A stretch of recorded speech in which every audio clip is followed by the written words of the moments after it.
que el cuerno anterior del ventrículo lo está desplazándolo en la línea media.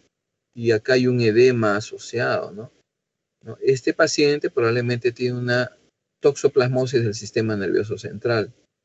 La toxoplasmosis tú la vas a definir por una IgG positiva para topso. Si tuvieras un PCR para topso sería excelente en líquido cefalorraquídeo o en sangre. Pero si tenemos una IgG, tenemos lesión en anillo, ¿no? Para mí es el diagnóstico de toxo. Y clínicamente el paciente debería tener una hemiparesia y esto debería estar correlacionado también. De repente el paciente viene con una disartria, viene con convulsión, etc. Algo que te indique focalización. Acá también vemos otra lesión en anillo y fíjense acá alrededor hay una zona inflamatoria, ¿no? No hay compromiso en la línea media. Probablemente este paciente viene por convulsión o de repente tiene una hemiparesia, ¿no?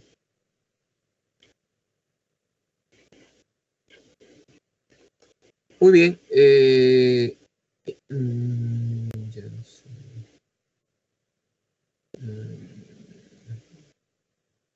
Geraldine, ¿estás ahí? ¿Aló?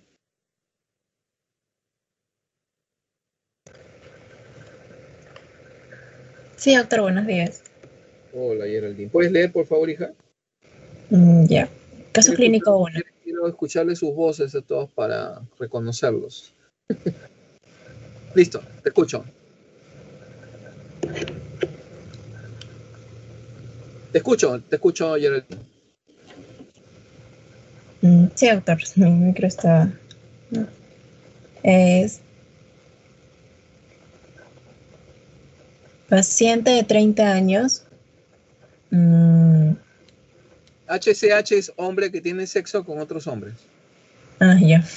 Paciente de 30 años que tiene sexo con otros hombres, diagnosticado Ahora, de VIH. a partir de ahora no van a decir homosexual, no van a decir HCH, porque si dicen homosexual van a parecer homofóbicos, ¿ya? Ok, continúa, Geraldine.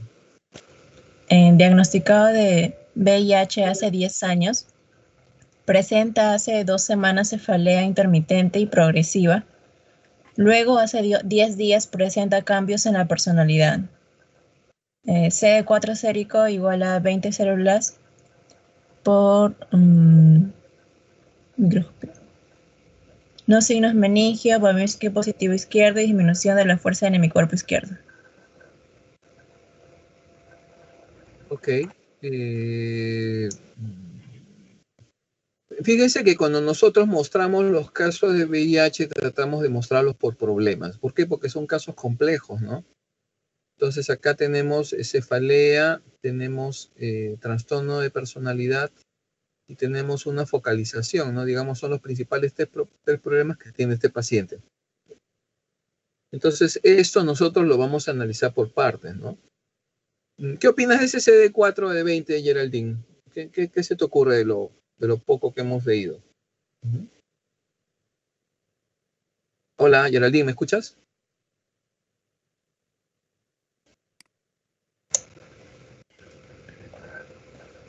Sí, Hola. doctor. Sí, doctor, solo el micro está muy raro. ¿Qué opinas de ese CD4, hija? Está de 20,000. Bueno, en cuanto al pronóstico. ¿Qué opinas? A ver, ¿qué opinas de ese examen?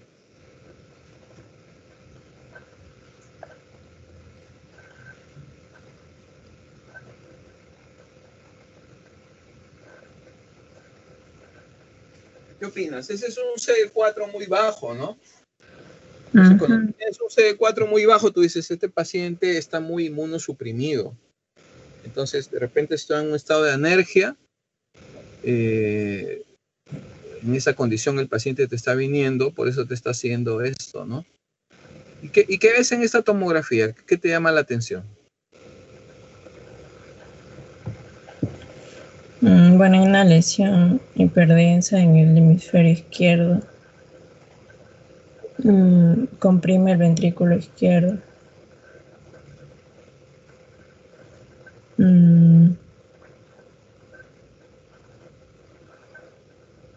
Hay una lesión de masa, ¿no? Esta lesión de acá que pueden ver la flecha, ¿no? Que estoy moviendo. ¿Ven? No. No se ve la flecha. ¿No se ve la flecha? Pucha, yo sí veo mi flecha que la muevo, pero acá como... Bueno, veo una gran lesión de masa que el cuerno anterior del ventrículo lo está moviendo, hay un desplazamiento en la línea media y un edema inflamatorio, ¿no? Entonces, cuando yo veo esto, tú digo, pucha, tengo una masa, un proceso expansivo intracerebral, entonces tengo que descartar qué cosa. Uno, lo primero que se me viene a la cabeza, toxoplasma. Lo segundo es un tuberculoma.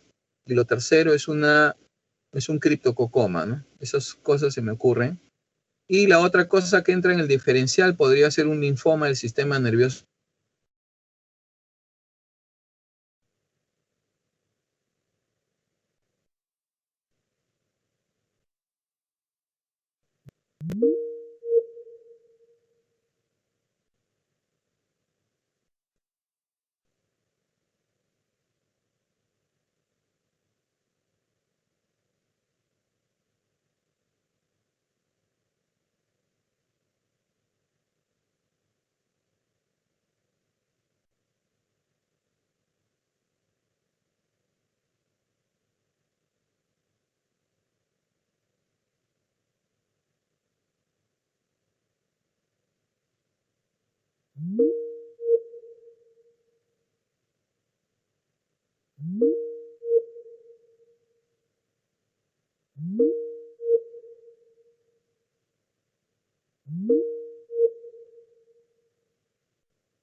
¿no? Y otras alternativas es, digamos, con cotrimoxazol, que también es interesante, ¿no?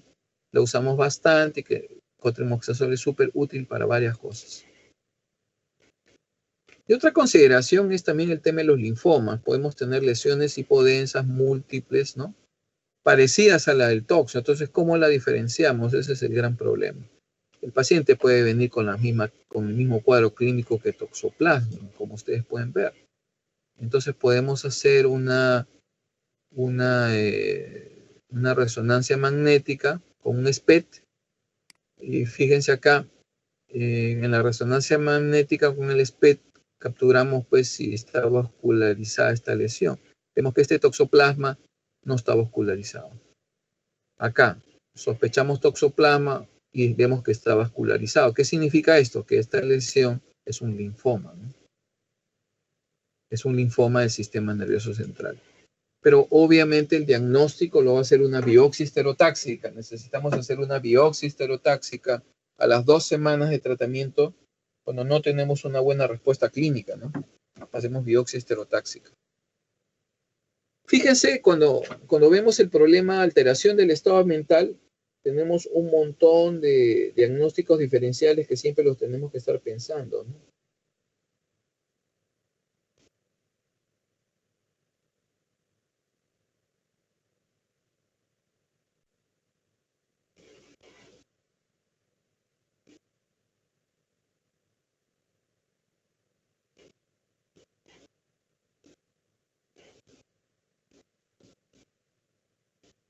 Entonces, fíjense, todos estos diferenciales, ¿no?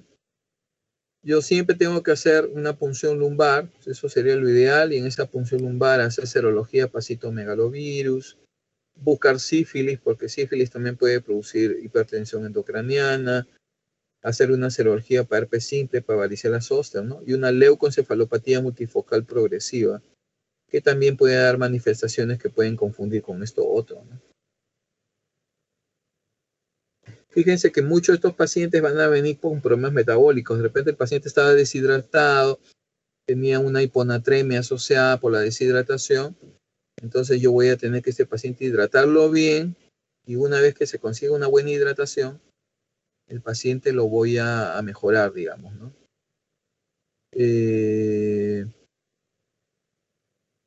¿Cómo se llama? Fíjense que el paciente puede estar hipoxémico, hipoglicémico. Recordar que el manejo metabólico en un paciente hospitalizado con SIDA es importante, que viene con trastorno del estado mental.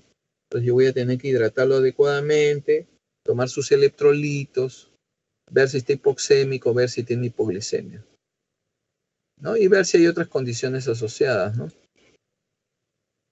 Por eso la evaluación neurológica es importante, ¿no? Si no está focalizado, hay que ver metabólico y hay que descartar que no tenga una sepsis y hay que hacer una punción lumbar si es que no está focalizado. Porque estos pacientes pueden tener múltiples tipos de infecciones oportunistas asociadas. Entonces, en el líquido, cuando yo hago una punción lumbar, voy a tener que hacer todo este estudio, fíjense, ¿no? Gran, tinta china, hongos, criptococos, citomegalo, etcétera.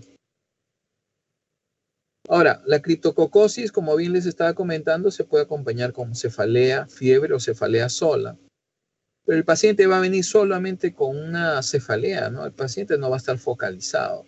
Puede venir con trastorno del sensorio y eso es expresión de una meningoencefalitis o una meningitis.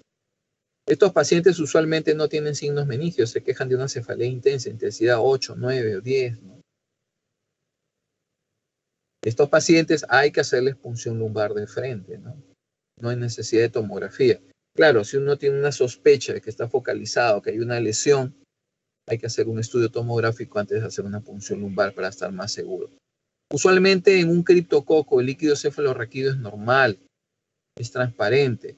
Cuando yo hago el citoquímico, voy a encontrar 1 o 2 células, la glucosa va a estar normal o disminuida un poco, las proteínas pueden estar normales o aumentadas.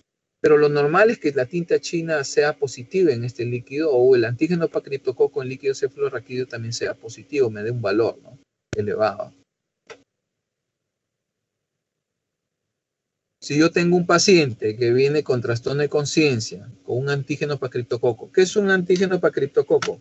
La capa más externa del criptococo tiene, ¿cómo se llama? Es una pared gruesa, ¿no? Donde esto va a servir como capa defensiva del criptococo, ¿no? Y a partir de ahí se va a generar el antígeno para criptococo. O sea, el antígeno para criptococo no es otra cosa que la expresión de la antigenemia del criptococo. Si este criptococo se lanza por todos lados, el antígeno va a salir un valor altísimo, ¿no? Usualmente en una primera infección por criptococo, el valor de antígeno para criptococo va a ser muy alto. No me va a servir para seguimiento, pero si yo tengo un valor así alto, el paciente está con trastorno de conciencia, esos son criterios de mal pronóstico. Si tiene un criptococo, de repente, en el pulmón, de repente la tinta china es positiva en esputo, de repente tienen alguna lesión cutánea, ¿no? Eso también es un criterio de mal pronóstico. Cuando yo hago una punción lumbar y el antígeno y la presión de apertura en la punción lumbar es más 18, eso me está hablando que hay una hipertensión endocraniana. Eso se llama una hipertensión endocraniana. Muy bien, a ver.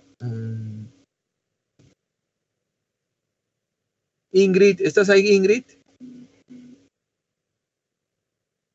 O Yulisa Marjorie, ¿estás? Hola, Yulisa, ¿estás por ahí? ¿Me escuchas? Buenos días. Hola, ¿estás durmiendo, Yulisa? ¿Cómo estás? ¿Puedes leer, por favor? Doctor. El caso 2. Paciente de 23 años viene con fiebre y cefalea progresiva desde hace 3 días. El paciente despierto, muguet en boca, no signos meningios, cefalea, intensidad 9. El líquido cefalorraquídeo no presencia de criptococo. No se observan células. El líquido es transparente, presión de apertura mayor de 30 centímetros. Presenta cefalea intensa y evoluciona desfavorablemente. Ok. Este es un paciente entonces que viene, fíjense que tiene cefalea y fiebre, tiene moguete en la boca, tiene una prueba de ELISA positiva, entonces automáticamente yo digo es un SIDA, ¿no? Hago la PL, no encuentro cripto, pero la presión de apertura está alta, ¿no? Este paciente lo que tengo que hacer es nuevamente hacer otra punción lumbar y pedir criptococo en tinta china. Si sale positivo es un criptococo. Ahora, la presión de apertura está alta, ¿no? Este paciente está haciendo hipertensión endocraniana probablemente, hay una cefalea intensa, ¿no? Y este paciente, digamos, evoluciona desfavorablemente, porque las pacientes que vienen con criptococo, ¿tiene cuántos criterios de mal pronóstico? Presión de apertura alta. ¿Qué más tiene? ¿No? Tiene solamente este criterio, ¿no? ¿No? Muchos pacientes a veces pueden comenzar a hacer hipertensión endocraniana, entonces tenemos que manejar bien, tenemos que hacer punciones lumbares, sacar líquidos cefalorraquídeos para disminuir la presión intracerebral, ¿no? Entonces tiene un criterio de mal pronóstico acá, de presión de apertura alta, ¿no? Este paciente se puede complicar, ¿no? Acá dice evoluciona desfavorablemente. Al final el paciente, digamos, se complica, fallece y tienes fibrina acá, ¿no? Tienes acá las meninges, hay presencia de fibrina. Y cuando hacen el estudio anatomopatológico encuentran acá que hay un abundante yemas. Fíjense estas yemas, cómo están gemando, yemas acá que están gemando, acá yemas que están gemando, acá otras yemas que están gemando. ¿Qué cosa es esto? Este es un criptococo que está gemando. Conclusión, es una criptococosis, este es un paciente que viene con, es un paciente que ha hecho una meningitis por criptococo con hipertensión endocraniana, ¿no? Y que tiene criptococos abundantes, pues. Lo que llama la atención es que no hay formación de granulomas, ¿no? Probablemente por la alergia este paciente tiene un CD4 muy bajo. A pesar que tú le das un buen tratamiento, pues no hay una buena respuesta, ¿no? No hay formación de granulomas en vista de la pobre inmunidad y criptococo pues había en el parénquima, ¿no? Y en el espacio. Estos pacientes de criptococo, nosotros tenemos que hacer un diagnóstico rápido y tenemos que ser agresivos, porque si no hacemos eso, ¿qué pasa? El paciente fallece, ¿no? Claro, puede ser porque la presión intracerebral en las primeras semanas se incrementa, ¿no? Puede ocurrir eso está asociado a eso. Yo doy tratamiento con anfotericina B, que es la droga de elección. Y en la primera semana, pues eso llega al 93%, ¿no? La chance de morir, y esto es asociado por un incremento de la presión intracerebral. Obviamente que si yo doy anfotericina B, mi chance de cura es alta, ¿no? Claro, si yo no le doy nada, el paciente se va a morir, ¿no? Como ustedes ven en el cuadrito. Si no hay tolerancia a anfotericina, ese es otro problema, tendría que dar fluconazol, pero fluconazol recién me va a esterilizar el líquido cefalorraquídeo de las 3 semanas, anfotericina B va a ser a las 2 semanas. Fíjense entonces acá que hay una tasa de falla al tratamiento con anfotericina B, ¿no? Y a veces la cosa se complica, ¿no?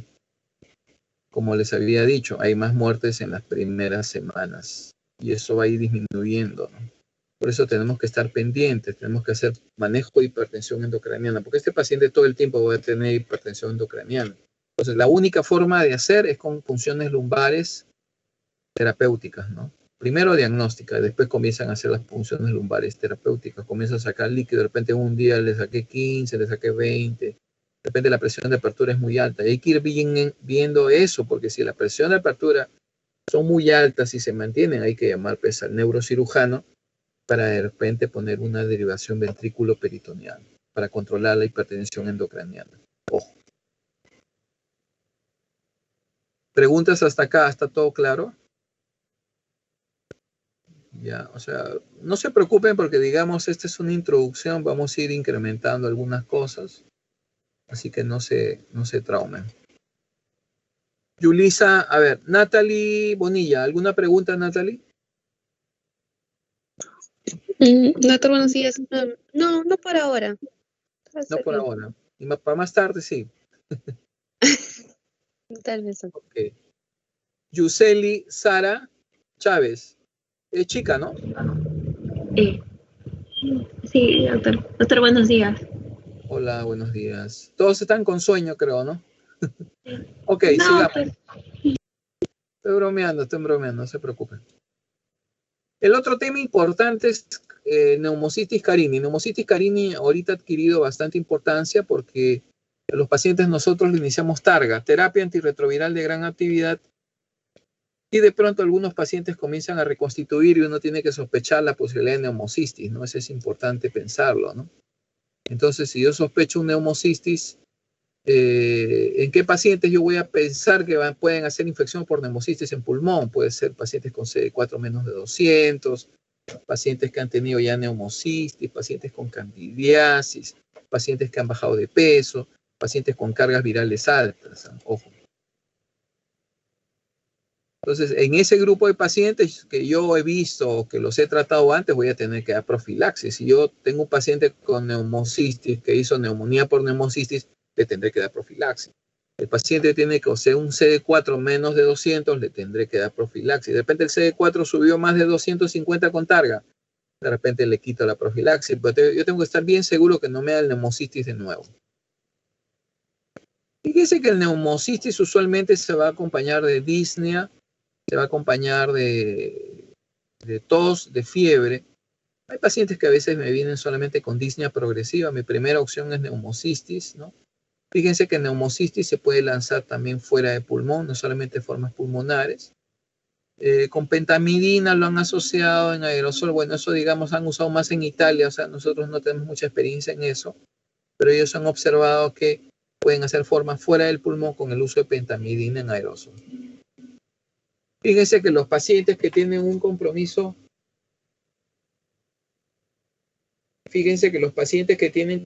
pulmonar,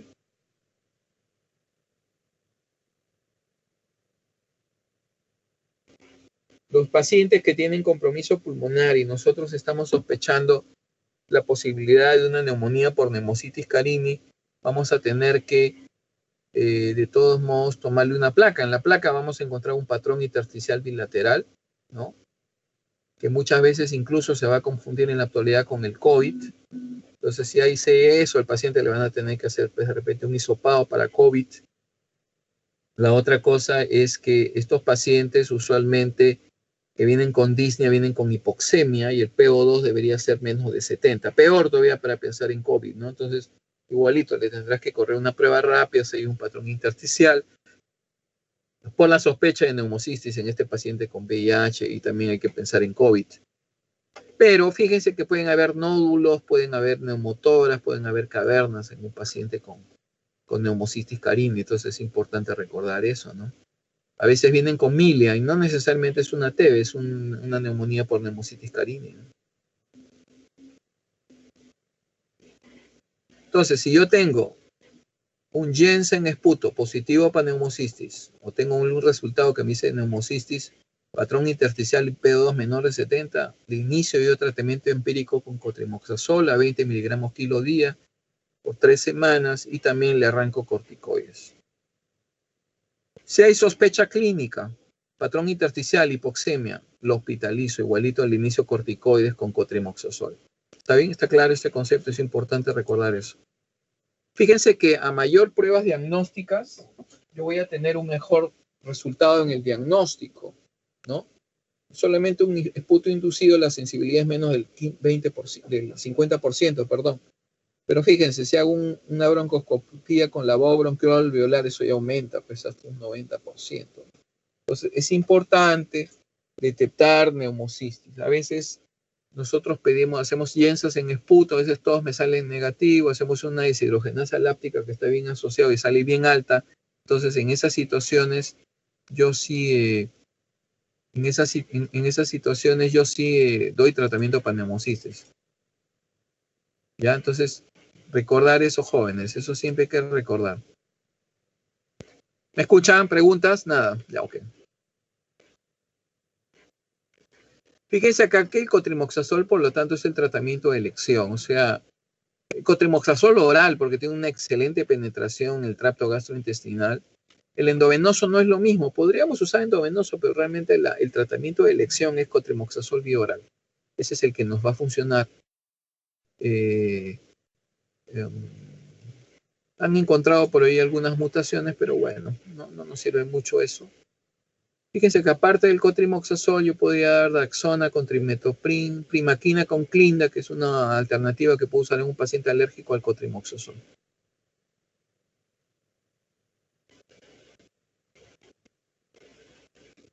Fíjense que es importante en un paciente que tiene hipoxemia, PO2 menos de 70, iniciarle corticoides, porque fíjense, eso va a aumentar la sobrevida del paciente. En segundo lugar, voy a evitar que se meta a la UCI o menos tiempo en UCI, ¿no? Y voy a evitar la falla respiratoria, el incremento de la falla respiratoria, ¿no? Fíjense acá, si desde el momento que yo sospecho neumocistis con hipoxemia, al toque le arranco corticoides con su cotrimoxazol, ¿no? Entonces va a mejorar la sobrevida, menos falla respiratoria, menos estancia en UCI. Puede haber neumocistis en los cuales no hay hipoxemia, ojo. O sea, son pacientes que a veces te vienen con broncoespasmo, tú le haces, lo examinas, bueno, hay un broncoespasmo, le tomas una placa, hay un patrón intersticial, la deshidrogenasa sale alta, el Jensa positivo y le inicias tratamiento con cotrimoxazol y después se quiere observando si es hipoxemia o no. Ojo con eso también. Criptosporina, digamos que es una condición importante, básicamente va a producir diarrea en el paciente adulto, diarrea en forma importante, puede haber fiebre, puede haber malabsorción, puede haber compromiso a nivel de la vía biliar, puede producir colangitis, pancreatitis. Pero esta condición, digamos, ahora no la vemos tanto, pero de todos modos la hago recordar porque se puede comportar muy parecido al cólera, ¿no? Entonces yo necesito encontrar o quistes en heces, ¿no? Y necesito un cuadro clínico compatible, pues, ¿no? Diarreas abundantes, ¿no? Entonces, diarreas coleriformes, ¿no? Puedo tener 15, 20 cámaras diarreicas, ¿no? Eso no lo veo ahora, pero de todos modos es importante comentarlo porque ustedes lo sepan y lo sospechen. Obviamente que el tratamiento para Cryptosporidium es Stargardt, ojo. Ese es el tratamiento, el mejor tratamiento, sobre todo aquellos con CD4 muy bajos.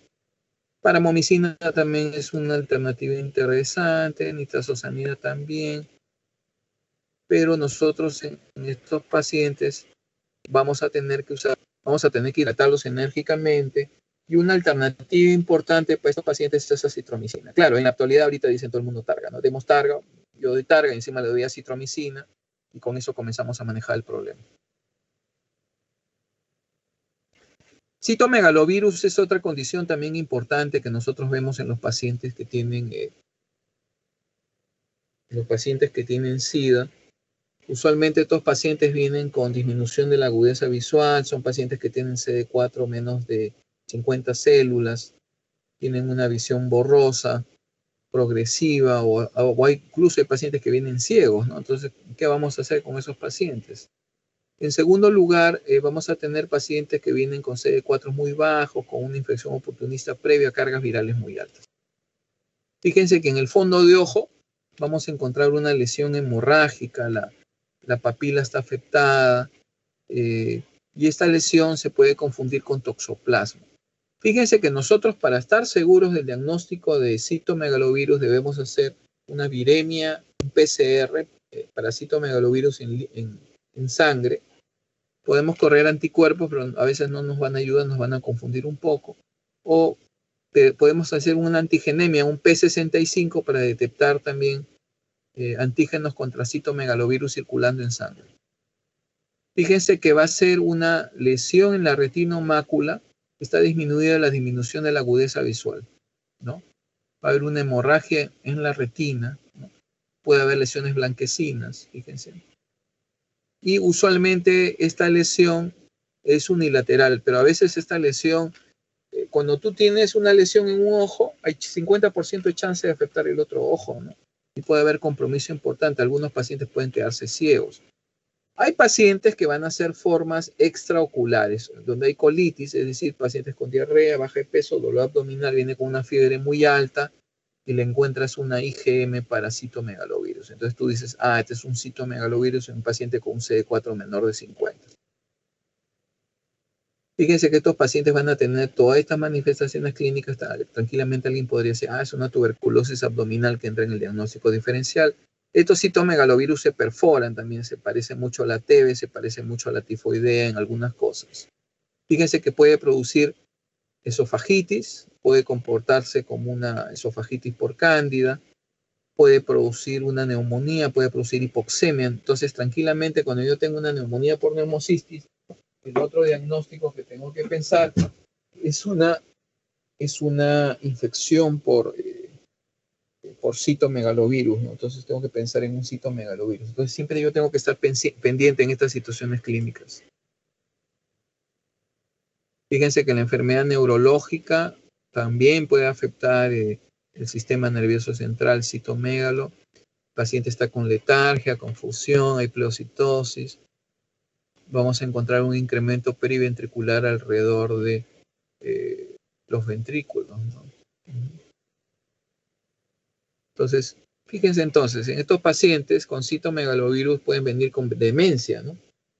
El VIH puede producir demencia por sí solo, o sea, encontramos en la tomografía atrofia cortical, ¿no? Puede haber ventriculitis, puede haber polirradiculopatía ascendente, ¿no? Muchos pacientes hacen insuficiencia suprarrenal aguda. ¿Quiénes? Los que tienen histoplasmosis en el paciente con SIDA, citomegalovirus, los que tienen tuberculosis, ¿no? Diseminadas también me van a hacer insuficiencia suprarrenal aguda. Entonces, ¿qué voy a dar? El tratamiento de elección que nosotros usamos es ganciclovir endovenoso, 5 miligramos cada 12 horas, 5 miligramos por kilo, perdón, cada 12, o sea, 250 miligramos cada 12, y lo damos por 3 semanas.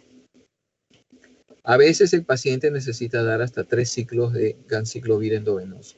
La otra alternativa que es genial es valganciclovir, ¿no? Hay que usar 900 miligramos cada 12 horas y comenzamos también a usar el Valgan, pero también por 3 semanas. El tema que el Valgan es más caro que el ganciclovir. Más o menos el ganciclovir me sale como $15 y el Valgan me sale como 6.000, 7.000 soles, 30 tabletas para, 60 tabletas, perdón, para un mes de tratamiento.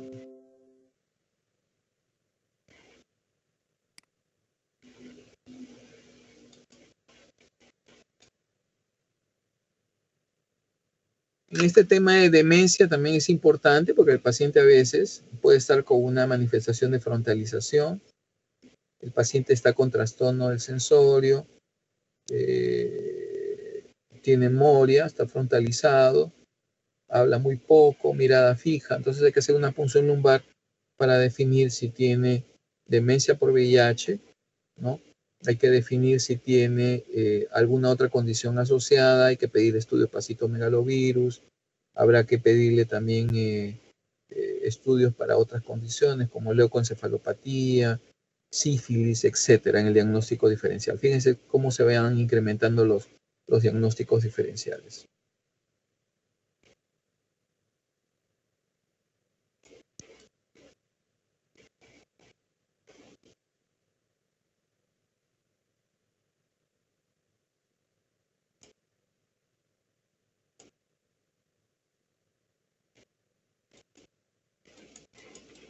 Hay que poner más fotos, creo.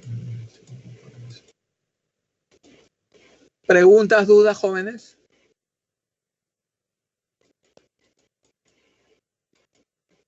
Doctor, disculpe, y cuando un paciente tiene CD4, ¿tratamiento profiláctico de qué enfermedades se daría? Buena pregunta. Nosotros damos tratamiento con cotrimoxazol para prevenir neumocitis carini, isospora belli, salmonela, ¿no? Entonces tú con cotrimoxazol cubres una amplia cantidad de cosas, ¿no? Arrancas una tableta al día o si no una tableta interdiario hasta que el CD4 sea mayor de 250. Cotrimoxazol obviamente te va a cubrir pues neumocistis y va a cubrir toxoplasma, ¿no? El otro detalle también importante es de que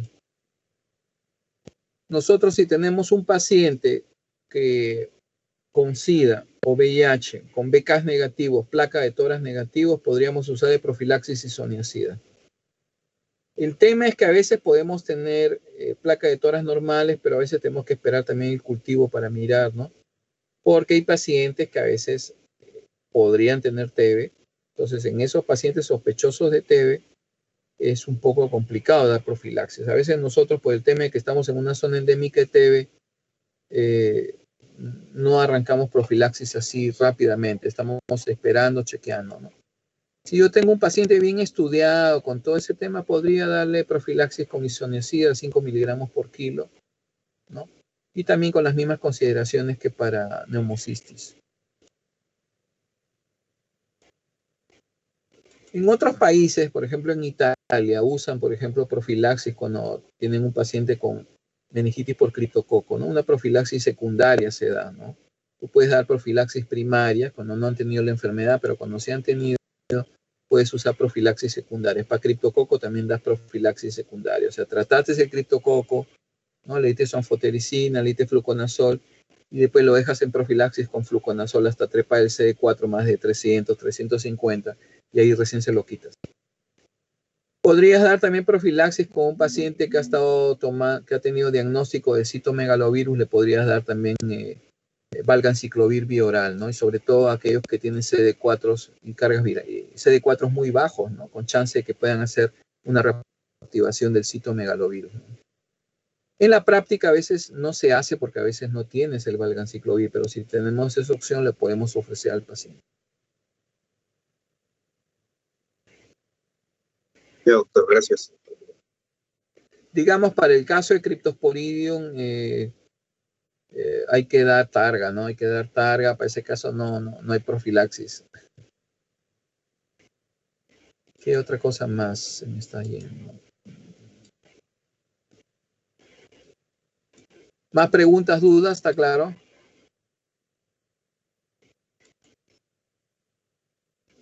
Ahí está. Diagnóstico, ¿qué ves acá? Jansen Casani. ¿Estás ahí, Jansen? Sí, Jan, doctor. ¿sí? ¿Qué ves?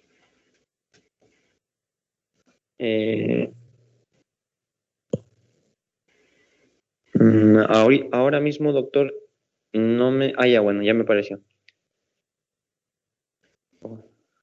Es una... se observa, doctor, una zona de necrosis con un eritema alrededor de la lesión. Ujú. Diagnóstico.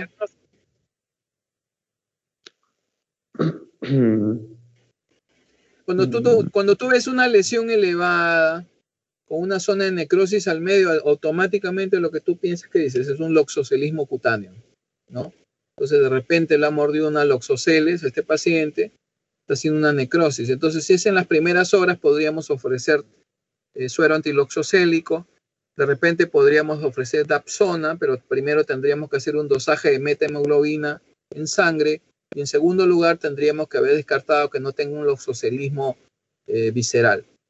En tercer lugar, podríamos ofrecer corticoides como una alternativa también importante, ¿no? Hay que dar antibióticos con clindamicina y hay que observar cómo va la evolución de la lesión. Usualmente la evolución es que a partir de las 48, 72 horas, más 72 horas, debe aparecer una placa libeloide, ¿no? O sea, esto tendría que ponerse un poco más violáceo, tendrían que aparecer fliptenas, ¿no? Entonces, eso tendría que ocurrir. Es importante en estos pacientes con loxocelismo hacer control de entrada de urea, creatinina, electrolitos, examen de orina para ver si hay hematuria y manejar rápidamente ese tema y tratarlo, ¿no? Y como les dije, parte del manejo que ya les he mencionado. A ver, ¿quién está acá? Natalie Bonilla, ¿estás, Natalie? Natalie, ¿estás por ahí? Sí, doctor. Hija, descríbeme la lesión y cuál es tu diagnóstico. Es mucormicosis.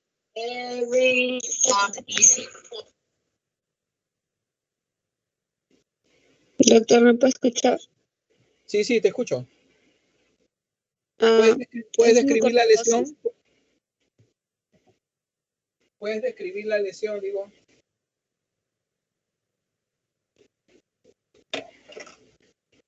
Ah, no me escuchas. Esta es una lesión que ustedes ven aquí en la nariz, que se ha volado parte de la narina del lado derecho. Es una lesión granulomatosa que compromete el maxilar superior. Fíjense que acá los dientes se están viendo, o sea, se ha volado también el maxilar, ¿no? Está comprometiendo la fosa nasal, la mucosa y encima, ¿no? Es granulomatosa alrededor. Entonces, cuando yo veo esto, lo primero que pienso es una leishmaniasis mucosa. En segundo lugar, ¿qué puedo pensar? Puedo pensar en un linfoma de la línea media, ¿no? En tercer lugar, ¿qué más pensaría? Puedo pensar en una histoplasmosis o una paracoccidioidomicosis, ¿no?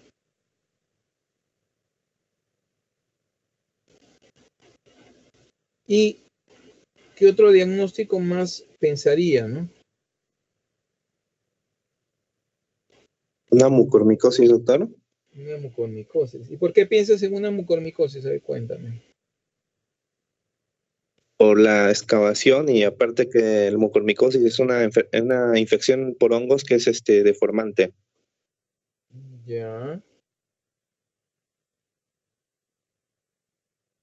O sea, usualmente cuando nosotros vemos una mucormicosis, usualmente es una lesión que va a afectar la cavidad nasal y los senos paranasales. ¿Está bien?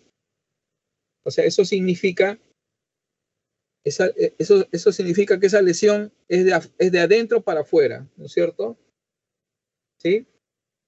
En segundo lugar, el paciente debería tener dolor en cara, debería tener proctosis o oftalmoplegia de ese lado, ¿no? Claro, puede haber una lesión, pero usualmente puede ser una lesión necrótica que puede estar en el paladar, en la cavidad abdominal o en el seno paranasal.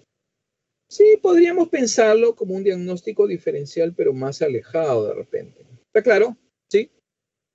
Pero si yo tengo este paciente que viene de afuera, no es diabético, no es hipertenso, tiene esta lesión, Entonces son los diagnósticos que yo estoy planteando. El otro diagnóstico que entra es un CA epidermoide y el otro diagnóstico es un CA de las células de Malpighi. Al final se hizo todo el diagnóstico y fue un CA epidermoide el diagnóstico final de este señor. A ver, José, ¿qué opinas?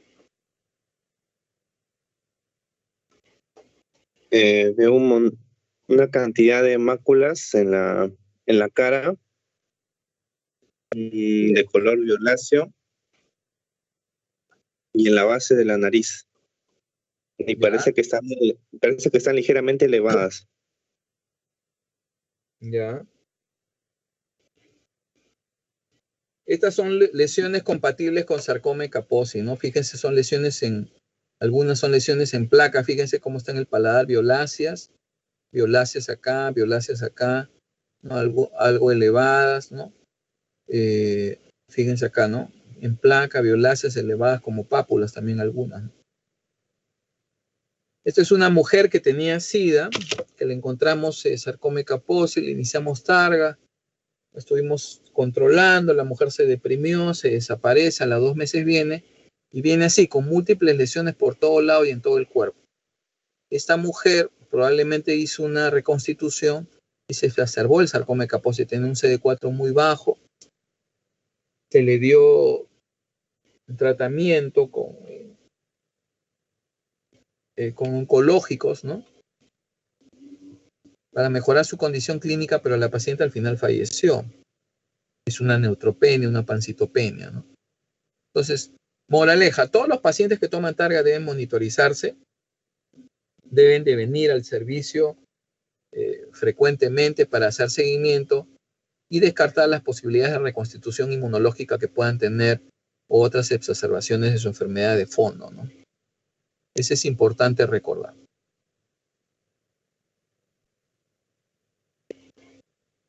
Esta es una niña también que la trajeron pesando pues, menos de 20 kilos. Le comenzamos a dar targa. La niñita pues ganó un montón de peso, ¿no? Ahora está bien, está viva, vive con su mamá. Este es un paciente que hizo un herpes zóster en cara, ¿no?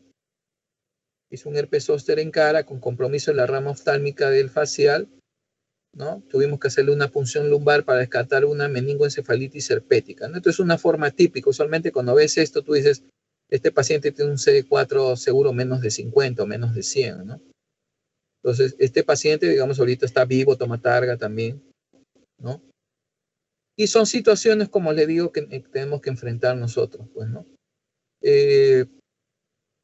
Bueno, jóvenes, entonces los dejo hasta acá. Coordinamos más tarde con José para ver cómo hacemos. ¿Están con tiempo en la tarde, me dijiste, no, José? Voy a consultar, doctor, porque parece que terapéutica se va a chocar. Voy a consultar y le aviso, doctor. Ya coordinamos, pues, a ver cómo hacemos, ¿ya? Ya, Listo, doctor, muchas gracias. los dejo hasta acá, estamos conversando. Cualquier cosita me fastidian. Coordinamos, José. Gracias, más bien. ¿Está bien? ¿Alguna pregunta, duda? ¿Algo, nada? Están todos, ¿ah? Porque estoy tomando asistencia, ojo. Así que no se salgan, porque si no, no los encuentro, es un problema. ¿Qué más? A ver.